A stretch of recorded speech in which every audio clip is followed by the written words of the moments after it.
And now comes my favorite part of the post-show, today's top 5 moments. Peter, starting with Wildcards putting on the show like Nathan Hedge. Yeah, Nathan Hedge. I mean, he had a big number in this one final.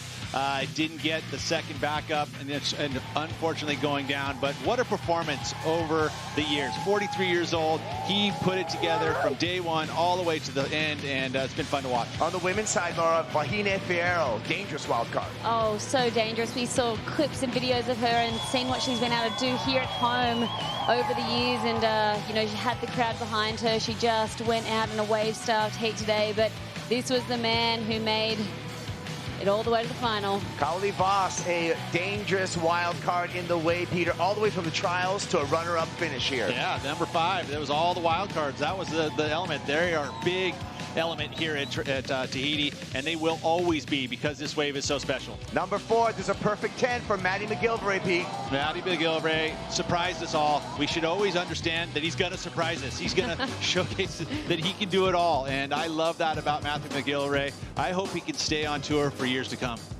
This was absolutely unbelievable. We saw him do the Hail Mary and make an unbelievable turn at Margaret River this year, but this had to have taken the cake. He was baffled, couldn't believe it. How did he make that takeoff? And a perfect 10, 10s all the way across.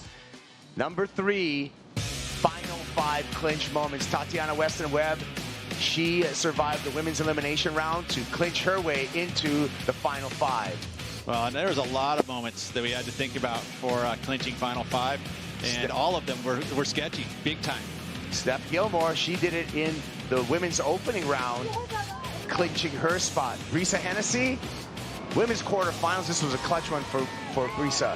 She literally clinched her spot with that exact wave. Unbelievable to have made that. And Ethan Ewing. Ethan Ewing clinched his spot here in Tahiti. Well, they all get spit out into the channel right into the WSL Final 5. I mean, what better way to do it? It's been really cool. As well as Italo Ferreira going through a cavern here, coming out and gets his ticket into the Rip Curl WSL Finals with a clinch. Yeah, and I think you'd have to add, right? We're going to see at one point one more. Is there one more? This is the one, the buzzer beater. Final 2 minutes, a 9.7 for Kanoa Igarashi, and clinching his spot, Pete. Yeah, and this is it, right? He got spit out into the channel. This was the wave that really did it for him. He had to do it. He was behind everything on his back, and he pulled it off, and that's how excited he was. And we'll see what he can do there at Trestles. I think he's got a good chance.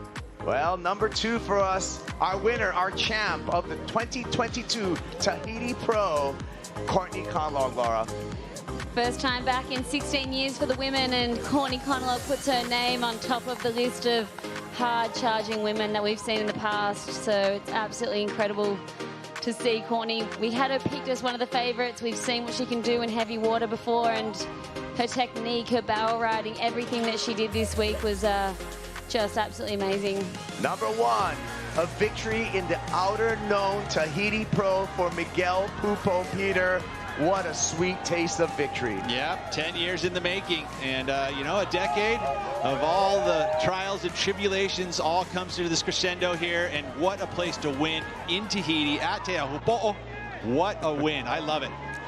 And he did it in a style that he just thread through so many barrels out there. Sammy liked the show in support, little brother, and it was a party in the channel for Brazil, Laura. How amazing. He started his year off with a 3rd place at Pipe, and then to come to Tahiti and bookend his year with a win. His first win on tour. It's just incredible. Yeah, finishing top 10. You know, I think that if you're going to set a goal for a whole season, yeah, obviously it's the WSL Final 5, but if not, top 10 is pretty good too. It's sweet. I think with his win here, he's actually going to finish off the year number 6. Yeah. So well, he's right out there. But hey, congratulations, Courtney. Congratulations, Miguel. Thank you, Laura. Thank you, Peter, as always. We got the end of the day, the end of the event highlights for you to enjoy. But also, remember, tune in, WorldSurfLeague.com. Up next, the Rip Curl WSL Finals, September 8th through the 16th.